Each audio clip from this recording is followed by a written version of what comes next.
Monopoly é um famoso protagonista de discussões nas reuniões em família e um dos mais conhecidos jogos de tabuleiro do mundo. O bem-sucedido jogo que ensinou gerações de crianças a comprar propriedades, enchê-las de hotéis e cobrar aluguéis astronômicos de outros jogadores pelo privilégio de passar por ali por acidente. No Brasil, o jogo começou a ser vendido em 1944 com o nome de Banco Imobiliário pela Estrela, em parceria com a Hasbro, a dona do jogo. As duas empresas encerraram a parceria e a Estrela lançou uma nova versão do jogo abrasileirando-o, enquanto a Hasbro decidiu vendê-lo no país com o nome Monopoly. O tabuleiro foi criado para gerar reflexões sobre desigualdades econômicas, cédulas coloridas e propriedades atraentes que fazem os olhos brilhar. Nesse jogo, crianças e adultos podem enriquecer e se destacar em longas jogatinas animadas e que às vezes podem gerar discussões sobre quem foi o verdadeiro ganhador. Afinal, quem é que não quer ser o maioral? Se não na vida, ao menos na brincadeira. Isso tudo porque a promessa contida no jogo de tabuleiro mais vendido na história é a própria alma do capitalismo, traduzida de um jeito lúdico e cativante. Eu sou o Sidney Góes e você está no Placebo.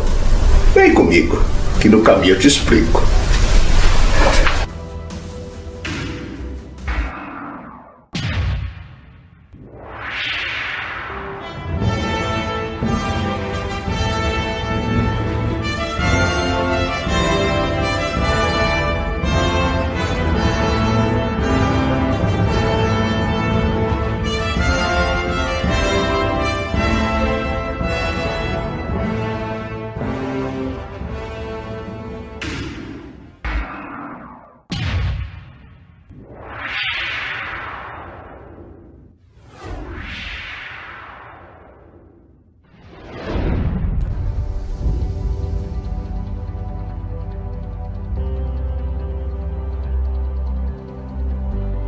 Pode ser difícil de acreditar.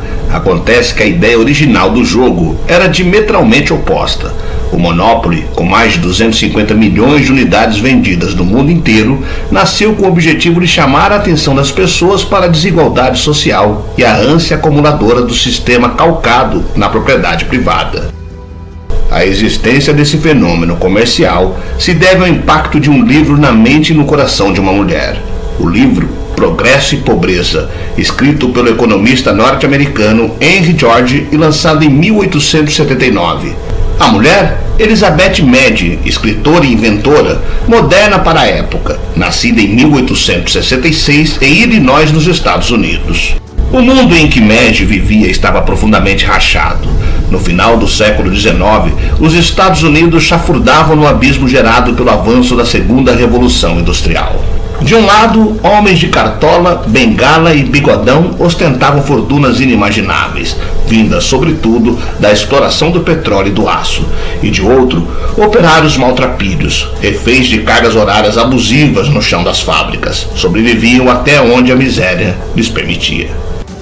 Enquanto alguns aplaudiam a prosperidade dos magnatas e elogiavam seu filantropismo, outros contestavam a exploração do trabalho e a expansão dos monopólios. Ouviam-se os primeiros burburinhos sobre a luta de classe e a criação de sindicatos como meio de retomar o poder pela base da pirâmide.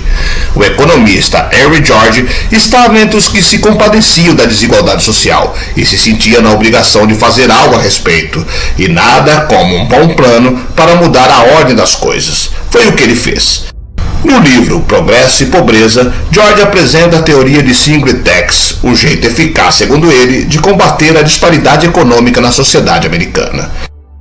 O economista acreditava que terras eram uma bênção de Deus e qualquer aumento em seu valor provinha do trabalho braçal das classes populares. Logo, o dinheiro que os proprietários ganhavam simplesmente por terem terras pertencia a todos. Para ser justo, o governo deveria então transferir essa riqueza para a sociedade, taxando as terras. A renda dessa tarifa seria tão vultuosa, projetava George, que todos os outros impostos poderiam ser abolidos. Assim, o povo poderia ficar com os lucros de seu próprio trabalho, e de quebra a terra teria um uso mais produtivo.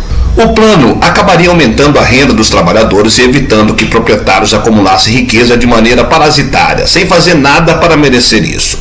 Apesar de rejeitado por boa parte dos conservadores, temerosos de que a taxa reduzisse ao invés de encorajar investimentos, o livro de R. George não só virou best-seller, como também provocou um novo movimento político, os Single Taxers, ansioso por ver a teoria se tornar realidade. Quando recebeu de seu pai uma cópia da publicação de George, Progresso e Pobreza, Elizabeth Mead já tinha criado e patenteado um aparelho que permitia colocar mais facilmente papel nas máquinas de escrever. Naquela época, menos de 1% das patentes era propriedade de mulheres. Fascinada pela teoria da taxa única, ela não se contentou em aderir ao movimento. Tornou-se secretária do Clube Feminino da Taxa Única em Washington. Após a morte do economista em 1897, Mead fez questão de seguir batalhando por seus ideais, embora a corrente tenha se enfraquecido. Como as palestras que ministrava sobre o assunto estavam alcançando poucas pessoas, teve uma ideia melhor. Em 1902, ela inventou um jogo de tabuleiro para trazer à vida os argumentos de George, como forma de demonstrar os danos que os proprietários monopolizadores causavam e como a taxa de propriedade era a cura. A criação, que futuramente seria um sucesso descomunal, só que com a alcunha de Monopoly, se chamou Jogo do Proprietário. As regras da versão original do jogo são familiares a muitos de nós. Os participantes circulavam pelo tabuleiro munidos de dinheiro falso. Com ele, podiam adquirir lotes, ferrovias e serviços. Uma vez donos de algum endereço, passavam a ter o direito de cobrar o aluguel de qualquer um que passasse por ali e ainda podiam construir prédios para aumentar o valor da cobrança. Outras casas do tabuleiro impunham o pagamento de impostos ou sorteio de uma carta, afortunada ou danosa. A cada volta completa, os jogadores passavam por uma casa marcada como Trabalho sobre a Mãe Terra produz salários e coletavam $100. No canto do tabuleiro havia um alerta: não ultrapasse, vá para a prisão. Esse espaço, explicou Mead em um artigo da Single Tax, eram terras de um lorde britânico e representava a propriedade estrangeira de solo norte-americano, numa clara menção à colonização britânica na América do Norte. Quem caísse nessa casa era mandado para a prisão no canto diagonalmente oposto, onde ficaria até tirar 2 números iguais nos dados ou pagar uma multa de $50. O quadrado do canto final continha um parque público e uma casa de pobres para onde os jogadores falidos eram mandados. E eles só podiam sair dali se outro jogador emprestasse dinheiro suficiente para que os endividados pagassem suas dívidas. Por fim, depois que os participantes completavam a volta no tabuleiro um número fixo de vezes, a brincadeira acabava e o jogador com mais dinheiro acumulado era declarado o vencedor. Tudo isso para mostrar, segundo a inventora, como os proprietários ganham seu dinheiro e ficam com ele. O idealismo de Elizabeth Mead a levou a crer que o jogo permitiria que as crianças vissem claramente a injustiça do nosso sistema presente de propriedade e, no futuro, virassem adultos capazes de lutar contra isso. O curioso é que ela criou algumas regras opcionais, mais alinhadas ao projeto igualitário do seu mentor, Henry George. No entanto, esse adendo passou despercebido pelos usuários. O sucesso do jogo se consolidou mesmo por causa da ganância. Depois de patentear seu jogo em 1904, Mead começou a fazer cópias à mão para outros Single Stations. Um desses tabuleiros caseiros chegou até os moradores de Arden. Primeira de uma longa lista de peregrinações que o jogo faria até se tornar o produto campeão de vendas em muitos dos estados do país. Fundada em 1900 pelo milionário do sabão Joseph Fels, a localidade vivia de acordo com os preceitos de Henry George. Os habitantes, atraídos por uma vida alternativa e comunitária, podiam arrendar, mas nunca comprar terras. O aluguel que pagavam só refletia o valor da terra que ocupava e todo o dinheiro pago para a cidade era reinvestido na comunidade. Paralelamente, Elizabeth Mead se esforçava para viabilizar sua ideia comercialmente. Fez uma série de contatos, mas sempre ouvia que o jogo era muito político e complexo, ou seja, pouco comercial. Em 1905, Scott Nearing, professor de economia da Universidade da Pensilvânia, que vivia em Arnhem, passou a usar o jogo em sala de aula, sem saber ao certo como ele chamava. Em pouco tempo, estudantes de diversas universidades do Nordeste dos Estados Unidos estavam entretidos com a tal brincadeira ou o tal jogo que ninguém sabia de onde vinha. Mais cópias caseiras eram feitas e distribuídas entre amigos. As pessoas improvisavam as peças com brincos, moedas e outros itens domésticos. Cartolinas e madeiras também eram usadas como matéria-prima e a adaptação geográfica eram incluídas conforme cada região. Essas modificações foram ganhando vida própria, até que em 1932, Daniel Lehman convenceu um fabricante de baterias de sua cidade, Indianápolis, a publicar o jogo, que começou a ser vendido com o nome Finanças. As diferenças entre o Finanças e o Monopoly atual são as mínimas.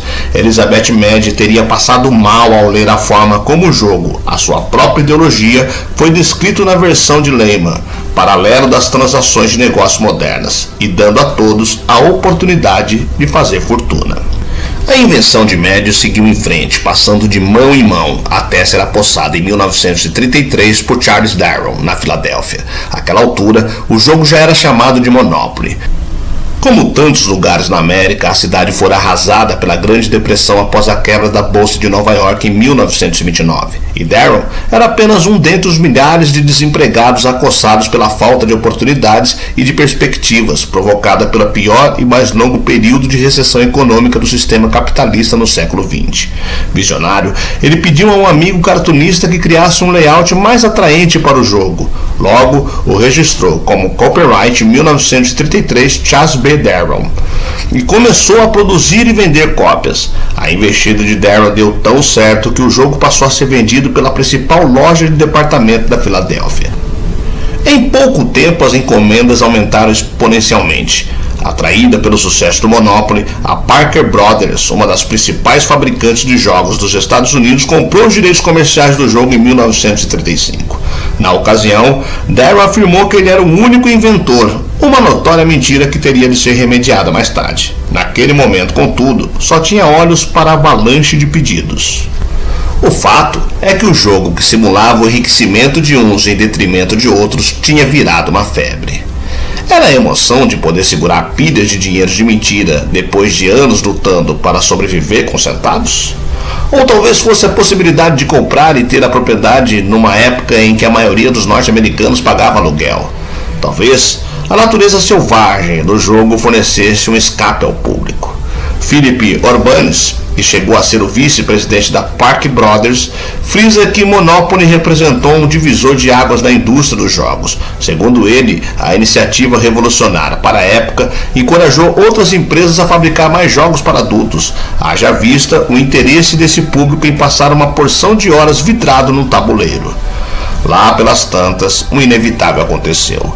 Os advogados da Parker Brothers se depararam com a patente de Mad do jogo proprietário e o muito similar Finanças de Lehman, mas o impasse não se prolongou. Com boas quantias de dinheiro, a empresa conseguiu legalizar a papelada. O fundador da Parker Brothers foi pessoalmente negociar com Mad, que o recebeu calorosamente. Ela viu renascer a possibilidade de lançar sua criação original. Então, concordou em vender os direitos em troca de $500 e a promessa de lançar o jogo do proprietário também, o que de fato foi cumprido. Porém, as vendas encalharam e as cópias produzidas foram destruídas, para desalento da inventora. Tudo isso se passou nos bastidores. Para o grande público, foi preservada a narrativa de que Darrow era o criador do Monopoly. Afinal, sua história de superação em plena Grande Depressão tinha muito mais apelo midiático do que o idealismo de uma certa inventora alinhada à visão de mundo de um economista excêntrico. A conclusão dessa saga é tão dura quanto realista. Se para vencer o jogo você tem que jogar seu oponente no olho da rua, que seja. Se Monopoly parece uma celebração do capitalismo, cão come cão, é porque era isso que as pessoas queriam que ele fosse. Quem venceu no fim das contas foi a versão mais competitiva e predatória. E segue o jogo.